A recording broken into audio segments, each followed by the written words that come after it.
clicker. Bonjour, je suis un petit canard. Omelette fromage. Bonsoir. That's all my French. Let's get that out of the way. Okay, so let's see if I can work this. So Splunk and former employers have paid for me to go to professional speaking and how to build slide decks. And one of the things they say is you've got 7 seconds to get your audience's attention, and don't use a lot of words. So this is my first slide from legal. They didn't get the memo, so I apologize, but please make all of your purchasing decisions based on information that's available today. So my name is Matthew. This is my image. I have a few, we call it million points of data at Splunk. So when you introduce yourself, you give a couple million points of data. Out of a million, what would you pick? So I was raised in Japan. I moved there at my 5th birthday in the Tokyo Hilton, where I met Fred Rogers, Mr. Rogers. That was pretty cool. And that is a picture of Summerland. So they have this giant indoor park. And we used to go there. That was fun. I have 4 children. One is 25. The others are 8, 6, and 2. We live in Connecticut. I'm a certified fraud examiner. I was in the Army National Guard. I love to cook. So Saturday, actually, I made 8 gallons of shrimp and sausage gumbo and gave it all out. It was great. 2 years ago, we came home to the US after being in Tokyo and Singapore with Splunk for 4 years. So we are getting reacclimated, but it was nice to go back with my family to where I grew up as a child and be able to spend that with them. So where are you from? What do you mean? Where was I born? Where did I go to kindergarten? Where did I go to high school? I was born in California. My dad got recruited by the CIA, so we moved to the DC area. Then I, like I said, moved to Tokyo. In high school, my parents got divorced when we were in Tokyo, but in high school, my dad lived in Frankfurt, and then I went to high school in Rome, Italy. Then even back in the States, moved back to Louisiana for 10 years, DC, New York, and now I'm in Connecticut. And then also we were in Singapore. And so this is just the different things I've done over the years. Started out working at an ISP. In college, I was going to be a lawyer. And then my friend said, hey, come work at this ISP. We can play video games and goof off and make more than minimum wage. I was like, okay. And the rest is history. And then you'll notice I love threes. I love working with threes. I have a lot of technical ability. I was professional services at SendMail back in the day. And then I was director of technical operations at a company. But the biggest thing for me is empathy. Really being able to understand your customers, internal customers. I don't even like calling them users anymore. It has sort of like a bad connotation to it. So who are you? You know me now, right? We're friends. I can tell you anything and you'll be like, yep, he's honest. No, you got some data about me. Your identity is data. Everything on your driver's license or passport, it's all data. We have to spend time together. We have to have a meal. I want to know what it's like to travel with you. What happens when they lose your luggage? Do you freak out? What's it like when you're in a bad mood? These are all different things that you can't really get in data. And that's part of the problem. So I am going to shift around a lot because I need to keep your attention for the next 40 minutes. So I'll just change suddenly, like right now. How many therapists does it take to change a light bulb? 1. But the light bulb really has to want to change, right? We hate change. It's instinctual. Change increases your cortisol level, which can contribute to an early death. That's how serious change is, and that's how serious we take it. And so in order, especially uncontrollable change, so in order to better manage that change, we measure it. If you measure something, you can manage it. So we are on this planet rotating and revolving around the sun, and that uncontrollable change drives us. And so we measure it. We call it time, right? That's all it is. It's not an element. It's not like fire or wind or anything like that. Time is just a measurement of the world going around the sun. So if we take that time and apply it to data, now we can see data going through time. We want a video. What we have now is a picture when we're looking at things, right? Bees perceive time. How do you know that? Well, scientists conducted experiments, and they fed the bees every day at 4 p.m. Every day at 4 p.m., the bees would come out to eat.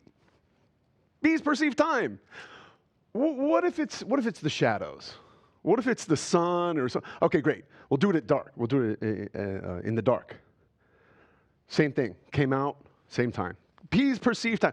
Well, what if it's the magnet, rotation, whatever, gravity? Okay, they put them in a salt mine, so they're reducing the number of variables, right? Traditional science to find causation. Finally, a scientist said, you know what? I'm going to feed them every day in Paris. I'll just take them to New York. They came out 5 hours early. Because bees, like us, have an internal mechanism to perceive time. And if you want to test it, just fly east or west and you'll be jet lagged. And that's proof. So you have an internal mechanism to perceive time, right? But we do it in much more complex ways now because we can measure it down to nanoseconds now. I can see tenths, hundredths of a second of time that I have left right now. How's your quarter going? What did you do last year? Where do you see yourself in 5 years? Many different ways to perceive time. So when we talk about security, compliance, and fraud, again, just totally switching the subject here, trying to get you re-engaged. What is security? It's a feeling. It's a feeling. And that's where the human aspect really comes in. Compliance is black or white, by the way. This is a compliance from the British art. We recently had to redo our decks and put in licensed images. So I looked for compliance and I found this. It's approved and it's licensed, so I'm using it. But compliance is rather boring. That's my point. Do you have your driver's license? Yes or no? Do you have insurance? Yes or no? Show it to me. Fraud, on the other hand, is always tied to money or reputation, which is why I like it. Because you can explore it, you can prove it. I can tell you, if you do this, you won't experience fraud. If you don't click on that email, you won't get phished. But marketing always wins. And we're primed to click. Click here to get your discount. Click here to finish your transaction. Click here to enter the contest. Click here to buy no, not that. Oh, but everything's moving at the speed of light now. So if security is a feeling, how do we experience security? How do we experience that data? The answer is you don't. You don't have an internal mechanism to feel data. You don't taste data. And so this is just showing you that things are evolving, more change. It's constant change. Everything's converging. We have different ways to I'm too dumb for this. I don't need a model for everything. So I had to dumb it down. I had to dumb it down for myself.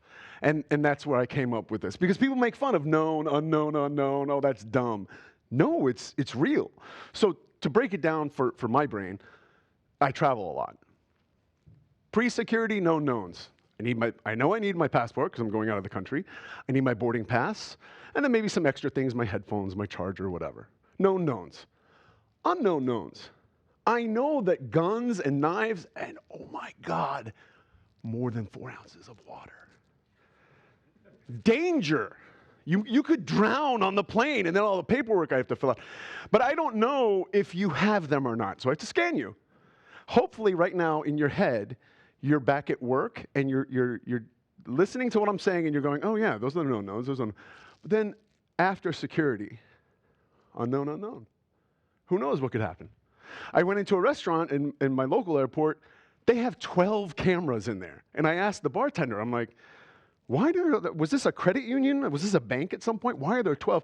And she told me about how the previous manager had been stealing thousands of dollars and going up the road to the casino. They didn't arrest him, though. They just politely fired him, and then he was rehired 6 months ago. So that's why all the cameras, unknown. I had to ask. You had to talk about it. So we're seeing the sim and automation, everything's merging. It's just one big thing because it's all connected. To say that marketing isn't connected to security is ignoring the fact that they are. And they could be working against your best interests as a security professional. So I'm encouraging everybody, please work with these other groups. And then, how do you measure security? Well, you're secure until you're not, right? We didn't think that something could happen over an air conditioning system, but it did. So we take a risk-based approach. So when we were in Japan, I got to go to the Sapporo Snow Festival, and that gray stuff is, as you probably see here, ice. The person on the right, all they have to do, take a step to the right, immediately, significantly lowers their risk. How many ports do you guys have open that aren't being used? Why? It's just increasing the potential for adversaries to gain access. So make it more difficult for them. Make it so that it's not worth their time and effort. And when we take a risk-based approach, what are we actually trying to do? The biggest regret we have on our deathbed isn't, oh, I wish I spent more time at work. Oh, that spreadsheet. Oh, I got to finish it. The biggest regret we have is not spending time with friends and family. So my goal is to get you home on the early train. Stop doing nonsense. Measure what you're doing. And spend time with your kids or your friends. Or I've talked to people that don't want to spend time with their family. I'm like, great, go out somewhere else. Spend time with your friends there. And this, again, it's just an image, but it's an example of looking at data through time. And we can see where their workload significantly dropped once they started taking a risk-based approach. You're not playing whack-a-mole anymore. My laptop is significantly less important than a developer's with source code on it. So, we've talked about change. We hate it. We've talked about time. We experience it. Let's talk a little bit about data. What is the data, right? And we know some of the problems, not enough talent, people getting bored and quitting, alert fatigue. To me, all of this is just, it's all time. It's all based on time. If I had more time, I wouldn't need a staff of 24. If I had more time, they could investigate everything. I could investigate everything, and everyone would be safe. But we don't have that time. You don't feel wet.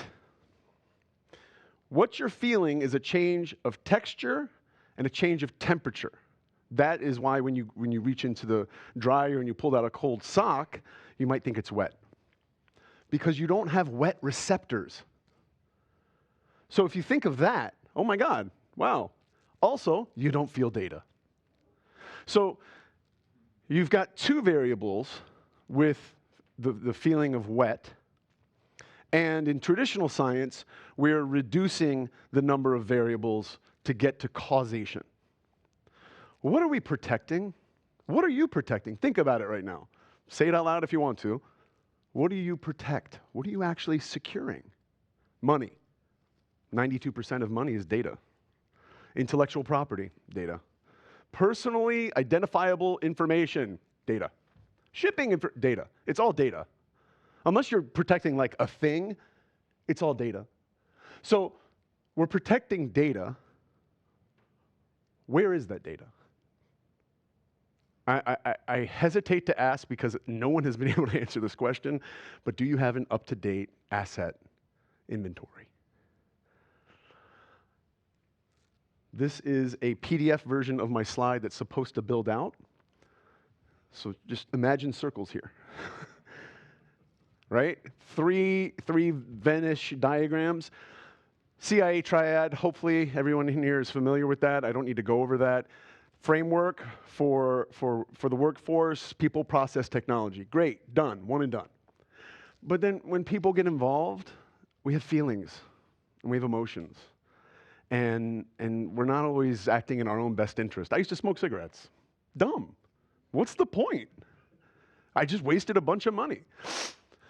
But this is where the rubber meets the road, so to speak. This is the slide. If you don't remember anything else, focus on people.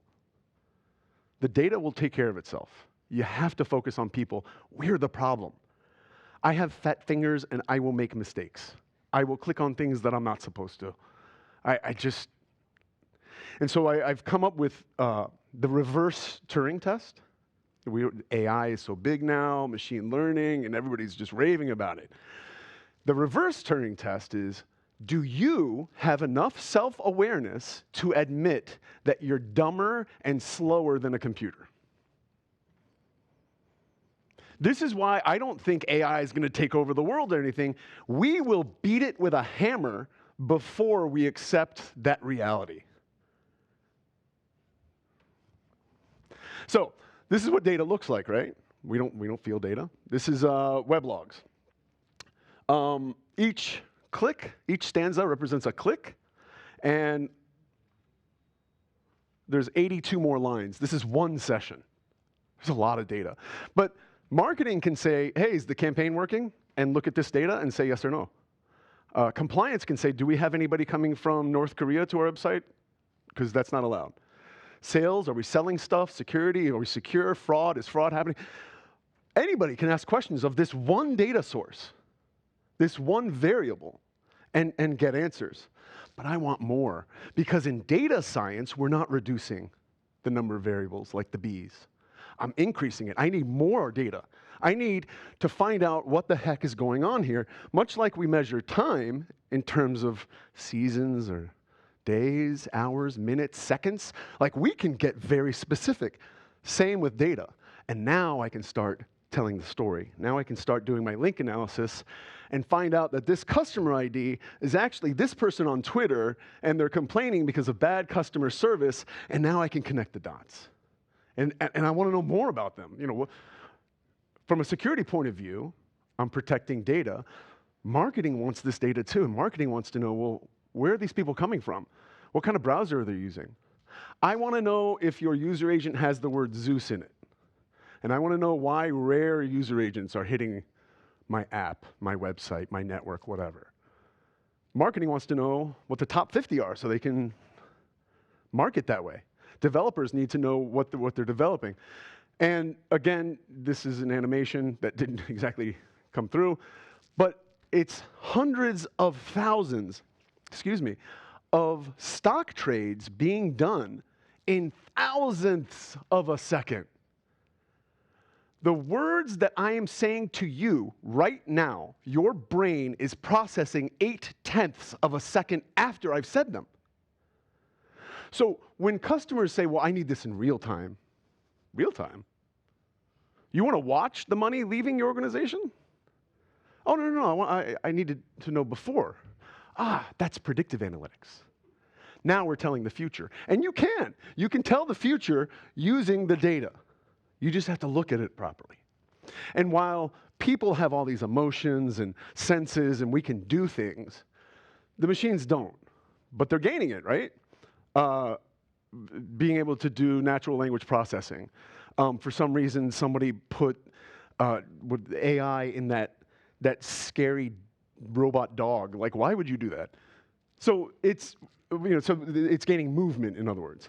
We have one customer who they try and predict, I guess they've been successful, they are predicting potential workplace violence. How do you do that? Again, focusing on the people.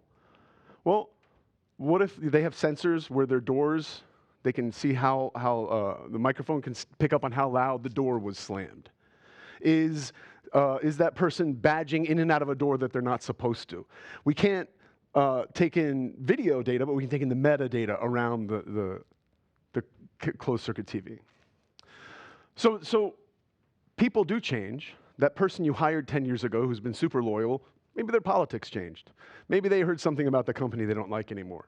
So it's no longer looking for a needle, it's looking for hay in a haystack.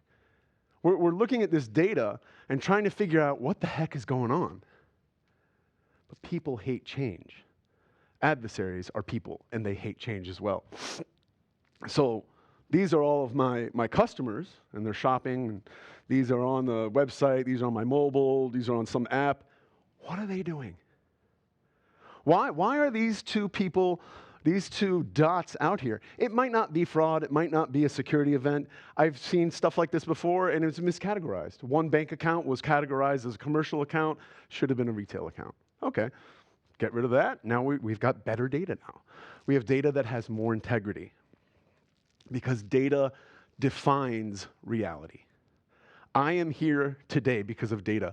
I missed dinner with my colleagues last night because my phone died and my work apps turned off at 6. We did not have dinner last night. Data. Why? Because of data, or the lack thereof. These are transactions, so they look rather linear. But again, we've got, they're spending money at a gas station, they're on the mobile app. What are they doing over here? It's unwanted behavior. I am encouraging you to start looking at the data in terms of human behavior. How fast are they navigating the website? We have one customer that, a financial institution, they had some loan fraud that was starting at the application. So we talked about it. Okay, how long should it take to finish? Well, it takes a normal, average person, like 4 or 5 minutes. Okay, well, if anything comes in lower than 4 or 5 minutes, investigate. And then, so that's just basic, right? Then you could take it a step further. Where does most of the fraud come from? Florida, let's say. Okay, if anything comes in from Florida, it's going to get an extra dot. It's going to get an extra red flag. If it's coming in from New York, maybe they move faster, so we'll give them some more time. Whatever it is, just like we are measuring time, you can measure these things because you have access to the data. We downloaded cms.gov is medical information in the States. They've got a ton of data if you want to download it. These are opioid prescriptions. And if you search for the doctor's name, Bart Gatz, you will see that he has his own Department of Justice homepage because he was arrested and fined $1 million for opioid prescription abuse.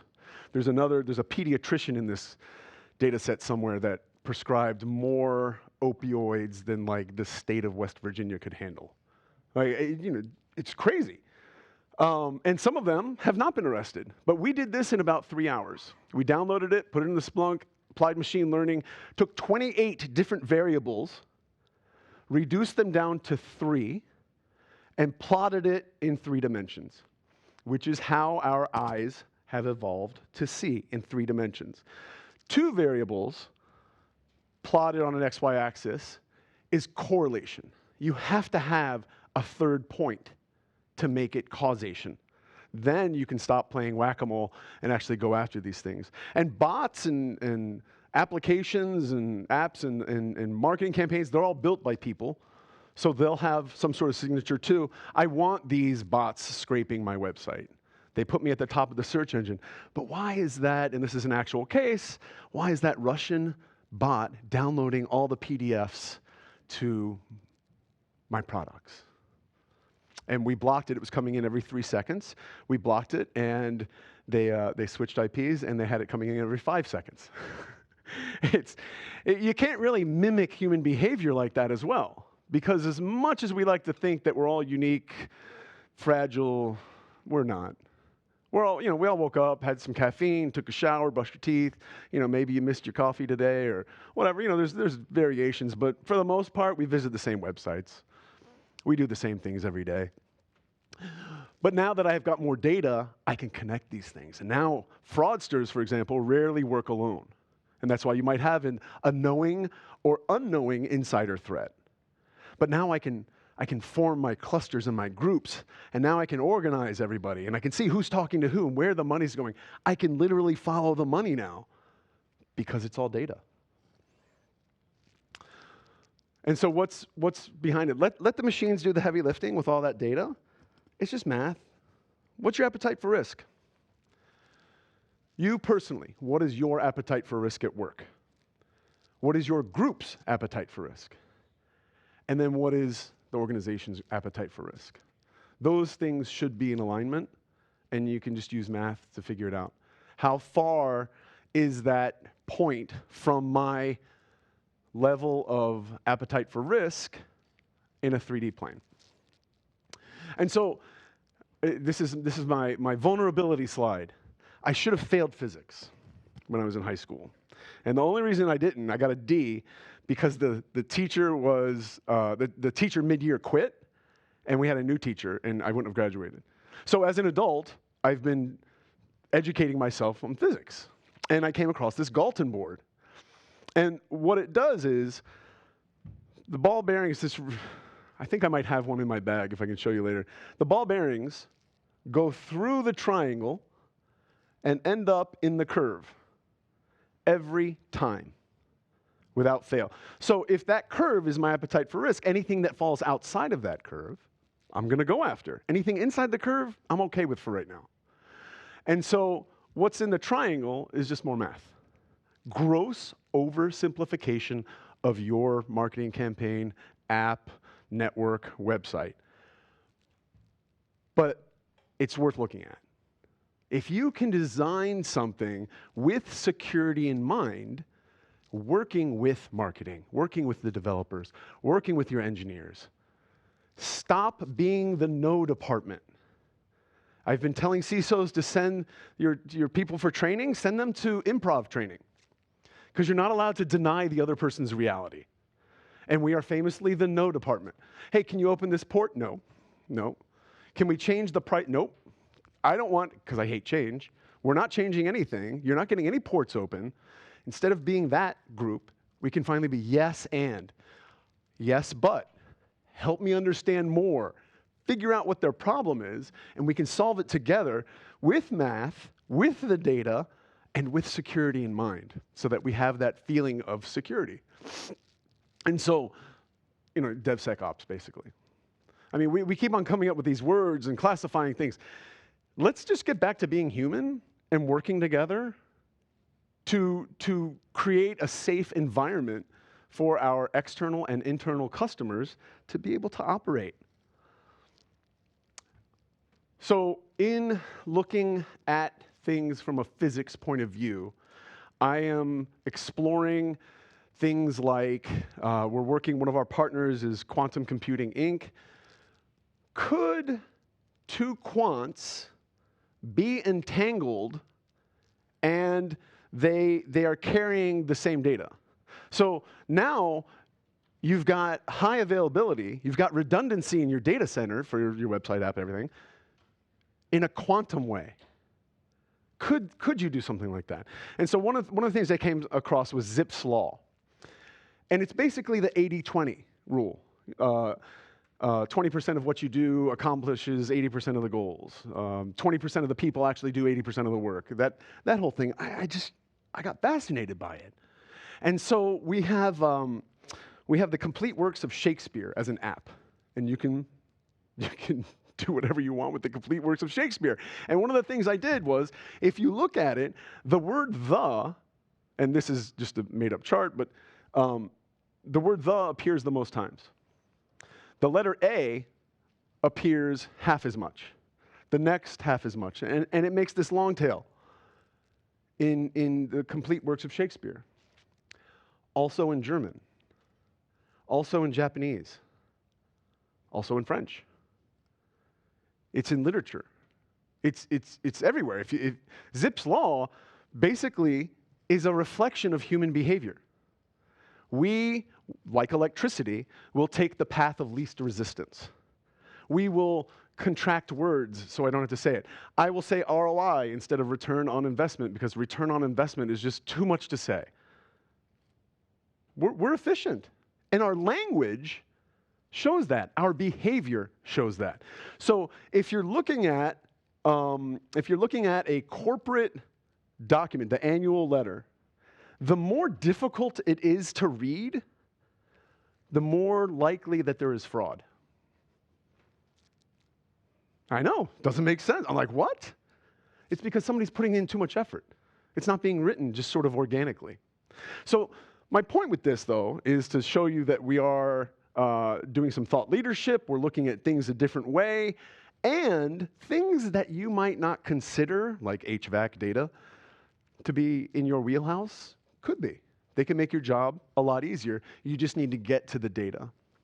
It is human nature to reproduce, and that's what we're doing with the internet. On the left is a neural network of a brain. On the right is a map of the internet. So if this is what we're doing, I imagine your organization's network looks similar. Maybe not so scattered. But so then that begs the question, what kind of brain do you have? Are you fight, flight, freeze? Reptilian brain? Or are you more resilient? A mammalian brain, where you can take in data, turn it into intelligence, and act on it. And I have, HR app is my reminder that we're also working on, this is future stuff, it's not ready or anything, but we're working on more predictive analytics for human resources. It's less expensive to retain a customer or an employee than it is to gain a new one. So put a little effort into your people. I log on every day at 9, I send a certain amount of email, a certain amount of Slack messages, maybe more on a Monday, less on a Friday. We can profile me. And when I start coming into work at 9:30, I start logging in at 10, sending less email, not involved with my colleagues anymore. Maybe I'm bored. Maybe I'm getting ready to steal something. Maybe I'm getting ready to quit. I don't know, but human resources can do what they call a stay interview, where they come and they talk to me and, hey, what's going on? How are you? I'm bored. I hate my job now. Oh, well, great. We don't want to lose you. What would you like to do? Be more proactive. Having that ability to process the data and then act on it is going to help you be more secure and move forward. Data, I found this picture and I loved it. It's licensed, authorized, approved. Data defines reality. My 8-year-old son is now playing with VR, and he plays this game called Gorilla Tag. And so he's got this thing on his head, and he's going, and I'm like, so it looks bizarre, but he's literally in his own world. And then when he takes it off, he's still affected by it. He still thinks he's a good gorilla jumping all over the place. But data defines reality. How you represent that data is going to define people's realities. Also, we've been talking about your organization, your team, all of the vendors that you have. It just increases your risk landscape. So being able to have these organizations that produce products that you use, they all have different values. They all probably programmed in different languages. They might speak different languages. How do you get all those things to talk to each other? My wife is American and speaks English. I have to make a concerted effort to communicate with her. Likewise, her with me. Like, we have to be on the same page. How much more difficult is it? And we've been in a relationship for decades. How much more difficult is it for you with your vendors, you with your products, getting those things to talk to each other and speak the same language? Because a score of 100 on one platform could mean something totally different on another. And so if you can think of all of this data going somewhere in terms of a brain, that is how you can have them all normalize their data, normalize their scoring. It could change because of time. So retail, they see a 5x increase of traffic from October to January. That's their season. So that's expected now. But how do I tell all of the products in my environment, hey, look for an increase in data. Look for an increase in volume. And essentially, if you don't do your job or if you don't look at the data properly, it's affecting the business. So it is business resilience. Security is part of the business. So one thing that you can do when you're talking to executives, CEO, the board, What's acceptable? And this is where you can kind of poke around to gain insight into their appetite for risk. I was talking to a law firm, and I said, how many client records can be leaked? None. What are you, crazy? I'm just asking. None? None. Yet you spend less than 1% of your net worth, of the company's net worth, on security. That doesn't make sense. The words that you're telling me do not line up with your actions, with your spend. You should be spending more. I get presented with, I buy like a $100 thing on Amazon. They're like, hey, you want to spend $15 to protect this plastic piece of junk? I'm like, no, but that's like 15%. They're asking me to spend 15% of what I just spent for an extra 2-year protection or whatever. Retail, it's 5%. 5% shrinkage, loss, it's just acceptable. It's cost of doing business. We had one customer, they had $1 billion of loss built into their budget. If we could address 10% of that, would that be of interest to you? It's mind-boggling. So these are the conversations you can have to get more budget. And then in the interest, I always like getting something from attending something. So one time, I went to church one time, just once, and the priest challenged everybody. He said, do something for God this week. I've never been challenged like that. I'm like, okay, and say hello to someone with a smile on your face, whatever. But so here are some things that you can do. And you go, yeah, I went to this conference, and I got something to do. Collect and normalize. Speak the same language. I'm realizing also, I thought everyone knew the blind men and the elephant, and apparently they don't. So I'll explain it. It's blind men touching the elephant, describing it. So he's saying, oh, an elephant looks like a snake. That's what it feels like. And he's like, no, it's like a brick wall. But if these people would just talk to each other, they would realize that they're experiencing the same thing, just in different ways. And so what are we protecting? Everybody. Data. Where is that data? Is it on a laptop? Is it in a cloud? Is it on a USB drive? Like, you have to be able to protect those things. If we are protecting data, you have to know where the data is. So take a risk-based approach, monitor your network, and know what's on it. What are we protecting? Data. Why is it then, when I go to your office, I have to give my government ID to get a visitor badge? I get a lanyard, I have to have an escort to go to the bathroom, I am going through turnstiles. I love counting cameras, and so I'll do that, and then you have 8 cameras downstairs, and security, and reception. Why? What am I going to steal, your office furniture? And there's no cameras like in the corner. Why? Because it's a door. That's where people go in and out. So you put security there. No one in a decade has been able to answer this question. How many logins or doors, how many access points are there to your network? If you can find that out and answer that question, you can talk to the board with confidence and authority and say, we have 0 shadow IT. And I know this because I know where all the doors are and I'm monitoring them.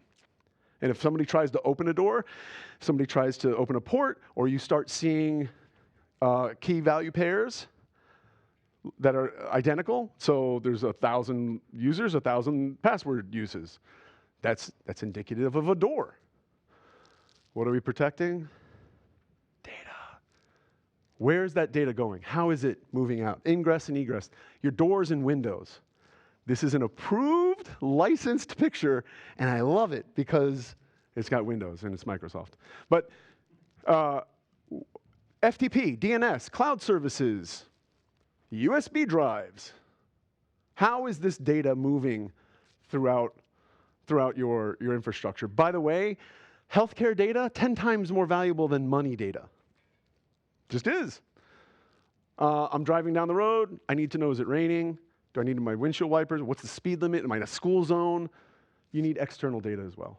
So get that contextual information, whether it's open source, paid, social media. There's tons of ways to get more data, to get more context around what's going on in your environment. And please automate. If you want consistent, repeatable results, automate. It will happen like clockwork. It will also reduce risk because I get tired, I get bored, I'm human. But if we can automate that button pushing, or let's get more complex, that email that came in, we did a quick lookup on the domain. The IP was spoofed. The domain was created 3 days ago. The attachment has a QR code in it, and it's encrypted. So as a security professional, my first instinct would be to grab my phone and scan it. Now I'm off the network, and I'm being phished, and none of your effort is protecting me because I'm off the network. What if we could stop that? What if we could automate and stop that before it even got to my inbox? We can.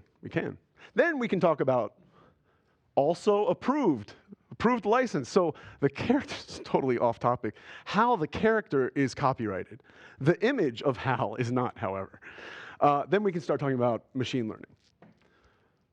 Let's take care of some of the basics first. We all want to go nation-state threat hunting and go after the APTs and work with the federal police and all that. Where's your data? Let's answer that question first. So what does a clean network look like? If you came and looked at my office, some of you might think it's clean, others would probably be but I know where everything is. So you're not experiencing data, you're not feeling data, you visualize it. So what does a clean network look like? Because data defines reality and security is a feeling. So what's going to give you that secure feeling? If I see all green on my dashboards, I'm good to go. I don't need to worry about it. But as soon as I see something yellow or red, I'm going to jump on it. Okay, what's behind those colors? What's the model behind? What's the math, etc.? That's our job. So this is my commercial slide. As a Splunk customer, our customers have access to about 60 different workshops. My favorite are the ES hands-on, the fraud one, and then lunch and learn because it involves food. And then these are the rest of our security ones. We also have Boss of the SOC. If you've come to a conference, you may have played it. But again, we've got workshops to teach you how to do things from a risk-based point of view, how to look at your data to look for fraud. It's shocking. We had one financial customer, we saved them $55 million over the course of 6 months. I'm like, yeah, that's great, but you didn't know you had $55 million worth of fraud? Like, it's crazy. So, I have 3 minutes. We can do Q&A. Yeah? Yes. Yeah?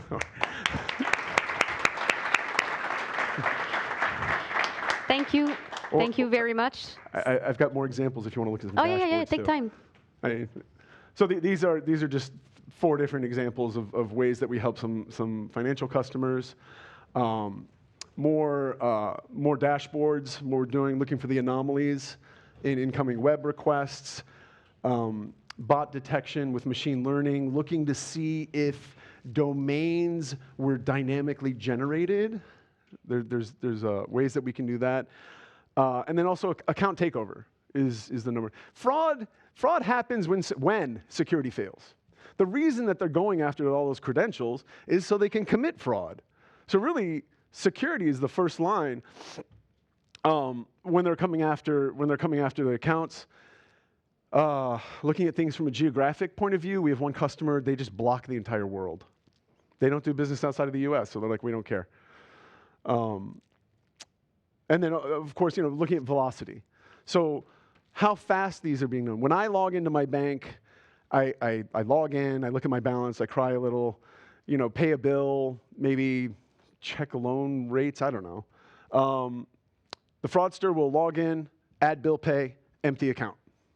Like 3 steps very quickly compared to my 10-minute session. And then I want to get to this one.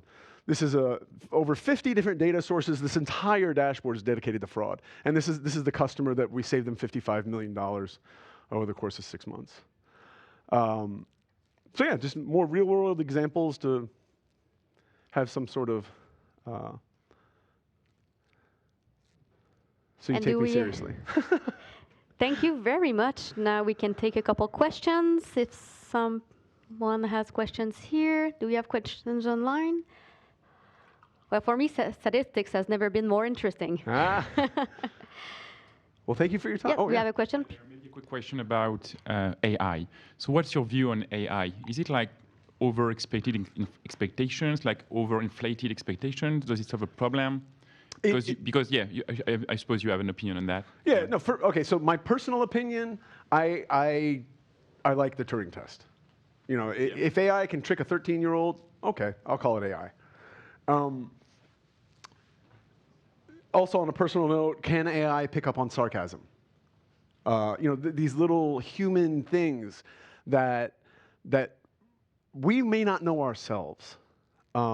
We may be unaware. We might not have enough self-awareness. And for AI to be able to say, no, you are unhealthy. I am totally healthy. What are you talking about? No, you need to, you know, follow these steps. That's on a personal note. On a Splunk note, from a business, the way that we have I think we have a chief AI officer. The way that he breaks it down, I agree with. AI is the umbrella term for deep learning, machine learning, and automation. So if you can bring those things together, that's the way that they're sort of redefining AI from a more traditional way that I see it. And that makes sense to me. I'll use the term AI to describe basically what we're looking at. But my definition of it goes back to, you know, the traditional version. But no, and then to answer the second part of the question, I don't think it's going to, it's not going to change the world like we think. I've been using like ChatGPT as a glorified search engine. Instead of going to DuckDuckGo or Google or some search engine, going through all of the links, you know, getting all of the different whatever, I just go to ChatGPT and I'm like, hey, I need a gumbo recipe. And then, you know, I get the gun, and no, it has to be roux-based, it can't be tomato, you're dumb AI. And then I go find out what, but it was also great for, okay, thanks for the recipe, now convert it for 8 gallons. So instead of spending 5 minutes doing math, multiplying the number of cups and the teaspoons or whatever, AI just spits it out. So in that, you know, I saved 15 minutes or however long it would have taken me. That's a time saver. Thank you. Do we have other questions? Remotely, no? Thank you very much. Happy.